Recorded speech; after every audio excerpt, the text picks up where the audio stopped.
আল্লাহ আমার সৃষ্টিকর্তা, আল্লাহ আমার সবার কাছে প্রিয় যিনি তিনি আমার রব।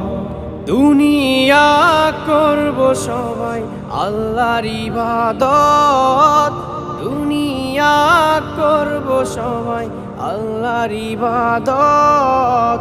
সব কিছুতে দিবেন তিনি তারি রহমত, সব কিছুতে দিবেন তিনি তারি রহমত। আল্লাহ আমার সৃষ্টিকর্তা, আল্লাহ আমার সবার কাছে প্রিয় যিনি তিনি আমার রব। আল্লাহ আমার সৃষ্টিকর্তা, আল্লাহ আমার সবার কাছে প্রিয় যিনি